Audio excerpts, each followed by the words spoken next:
face à Maya Sandu, il y a un collectif de petits partis qui disent craindre que la Moldavie ne soit entraînée dans un conflit armé avec la Russie et qu'elle ne subisse le même sort que l'Ukraine. Est-ce que cette crainte est justifiée, Romain Lequignou? Bien évidemment, elle est justifiée pour une partie de la population moldave. Aujourd'hui, on a une élection, un second tour en tout cas, qui fait suite à un référendum sur l'avenir de l'Union européenne qui a été remporté de justesse par le camp européen. C'est une bataille de narratifs qui se joue pour ce second tour. D'un côté, le narratif de la présidente sortante, Madame Maya Sandu, qui dit que cette élection est une élection finalement entre pour l'Europe ou contre l'Europe, ou plutôt pour l'Europe ou pour la Russie. Elle accuse notamment son opposant, monsieur Stoyanoglu, d'être un candidat pro-russe. De l'autre côté, M. Stoyanoglu rejette cette accusation, dit qu'il n'est pas un candidat pro-russe, mais qu'il défend une politique multivectorielle, en tout cas une diplomatie multivectorielle, qui veut que la Moldavie soit à la fois proche de l'Union européenne et proche de la Russie ou d'autres pays. Mais on sait aussi que M. Stoyanoglu est soutenu par le Parti des socialistes moldaves, d'Igor Dodon, ancien président de la République, et on sait que ce parti est pro-russe. M. Stoyanoglu, lui, essaye de dire que cette élection n'est pas une élection géopolitique, elle n'est pas une élection sur l'identité ou non de la Moldavie concernant l'Europe, mais plutôt une élection pour ou contre Madame Sandu. Et justement, Romain Lequignou, à l'image là, en direct, peut-être que vous la voyez, Alexander Stoyanoglu est en train d'entrer dans son bureau de vote. Il se dit, et vous l'avez rappelé, il refuse les étiquettes d'anti-européen ou de pro-russe. Il se dit favorable à une politique étrangère équilibrée. Je reviens à la question de tout à l'heure. Qu'est-ce qu'une politique étrangère équilibrée pour un pays comme la Moldavie, compte tenu de son histoire et aussi de sa situation géographique? On sait que la Moldavie, de par son histoire, a été très souvent un État tampon, que c'est un État qui est sorti de l'Union soviétique à la fin de la guerre froide, qui a été marqué déjà par un conflit avec la Russie. La Russie s'est emparée d'un territoire séparatiste, la Transnistrie, qui est toujours existante aujourd'hui. Et la population moldave, on le voit de par les aspects et les caractéristiques sociodémographiques, est tiraillée entre l'Europe et la Russie. Les, On le voit. les pro-européens ont 2030 pour horizon, pour que la Moldavie rejoigne finalement l'Union européenne en bonne et due forme. Est-ce que cet objectif, Romain Lequignou, est atteignable à votre avis? C'est un objectif qui paraît difficile aujourd'hui, mais qui est atteignable. On sait que le gouvernement de Maya Sandu met en place des réformes très importantes, qu'elles sont vues et qu'elles sont crédibles de la part, notamment on le voit dans les rapports de l'Union européenne. Toutefois, on sait que la Moldavie a des capacités limitées, et notamment des capacités humaines limitées, c'est-à-dire que les réformes sont longues, sont difficiles et qu'elles nécessitent aussi toute une armée administrative, si je peux m'exprimer ainsi. Et ça, c'est un des gros problèmes de la Moldavie, qui est un pays avec une population qui est limitée et qui subit aussi une très forte émigration. Et c'est aussi l'un de ses enjeux. Si le camp pro-européen gagne, on peut se dire qu'une partie de la jeunesse moldave restera en Moldavie, fera en sorte de contribuer à l'essor du pays. Si le camp européen perd cette élection, mais encore plus important, les élections législatives du printemps 2025, on peut s'attendre malheureusement à une émigration massive. Romain Lequignon, Emmanuel Macron, le président français, s'est adressé aux Moldaves. Message de courage, d'espoir, a-t-il dit. La voie de l'Europe est celle de la liberté, de la démocratie, les fondations d'un futur partagé, a-t-il ajouté.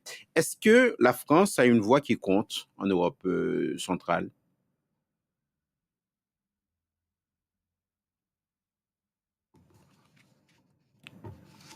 Visiblement, nous avons perdu la liaison avec Romain Lequignon. Nous essaierons de le rejoindre tout à l'heure si c'est possible. La campagne présidentielle aux États-Unis, nous sommes maintenant à 48 heures du vote et dans cette dernière ligne droite, Kamala Harris comme Donald Trump continue d'enchaîner les meetings au pas de charge. Harris a fait hier un détour imprévu à New York pour un show de télévision. Un peu plus tôt, elle était en Caroline du Nord et en Géorgie, tout comme Donald Trump. La liaison est rétablie avec Romain Lequignon. Nous revenons sur les élections moldaves. Je vous demandais tout à l'heure si la France avait une voix qui portait en Europe centrale. Nous revenions sur la déclaration d'Emmanuel Macron qui a adressé, je cite, un message d'espoir et de courage aux Moldaves. La France a été proche de la Moldavie ces dernières années, on l'a vu. Monsieur Macron, le président, donc, a fait cette déclaration, mais c'est aussi toute une série de visites, une série d'accords également. Il y a des accords de défense qui ont été signés, notamment avec le ministre de la Défense, Monsieur Le Cornu, qui est notamment une assistance à la résilience moldave, alors qui est une assistance européenne, mais qui a été aussi et surtout portée par la France. On sait que la France également a coopéré avec la Moldavie dans l'organisation du second sommet de la communauté politique européenne. Donc on a vu un rapprochement très important entre Paris et Chisinau ces dernières années, et notamment entre les deux présidents, M. Macron et Mme Sandou. Et plus largement, quel avenir pour ce fameux partenariat oriental dont il a beaucoup été question récemment?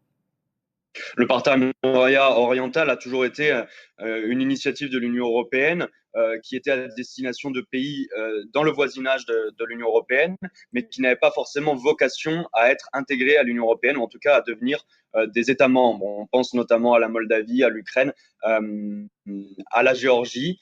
Aujourd'hui, je pense que le partenariat oriental est fortement remis en cause pour la simple et bonne raison qu'une partie de ces pays aspire directement à rejoindre l'Union européenne. C'est le cas de la Moldavie, c'est le cas de la Géorgie, c'est le cas de l'Ukraine, bien évidemment, et d'autres pays n'y aspirent pas. C'est le cas forcément du Bélarus, qui est aujourd'hui dans une situation de vassalisation totale avec Moscou, mais aussi de l'Arménie ou de l'Azerbaïdjan. Donc, il n'y a plus de facto de partenariat oriental. Il y a un trio qui est candidat à l'Union européenne. On sait que la situation est plus compliquée pour la Géorgie. Mhm. Et il y a des pays qui sont voisins, simplement. Voilà, donc c'est l'élargissement. De quel levier, de quels moyens de pression dispose la Russie sur un pays comme la Moldavie? On l'a vu lors du premier tour, on l'a vu lors du scrutin. Il y a une panoplie finalement d'outils qui sont utilisés. L'achat de voix massif, le transfert de population, que ce soit de la part de la Transnistrie. Ces dernières heures, on entend notamment qu'il y a il y a de nombreux vols entre Moscou et Istanbul avec l'idée finalement de transférer des populations à travers Istanbul et en les amenant, en les acheminant par bus en Moldavie pour aller voter. On sait également qu'il y a une désinformation qui est plus lancinante, qui est plus long terme, qui a à voir avec la désinformation à grande échelle, à travers les médias, à travers les rhétoriques pro-russes sur les réseaux sociaux, sur certains médias. Et enfin, finalement, on le voit le jour du scrutin, il y a aussi des irrégularités, des intimidations. Ces dernières heures, on a reçu énormément de preuves comme quoi il y avait des appels de menaces de mort directes à l'encontre de certains électeurs. Et c'est un vrai problème. On l'a dit, Madame Sandou l'a dit à la suite du premier scrutin. Cette ingérence, cette interférence russe est responsable d'un nombre assez important de manipulations. Elle parlait de 300 000 électeurs, de 300 000 bulletins. Les services d'intelligence moldaves parlaient de 100 000. Donc on peut s'attendre à ce que cette entreprise russe de déstabilisation Hmm. coûte quelques points, bien Merci. évidemment. Merci beaucoup, Romain Lequignon, d'avoir été avec nous sur France 24, cofondateur, directeur général d'Eurocreative, une boîte à idées exclusivement consacrée à l'Europe centrale et orientale. Voilà ce qu'on pouvait dire avec vous de ces élections moldaves.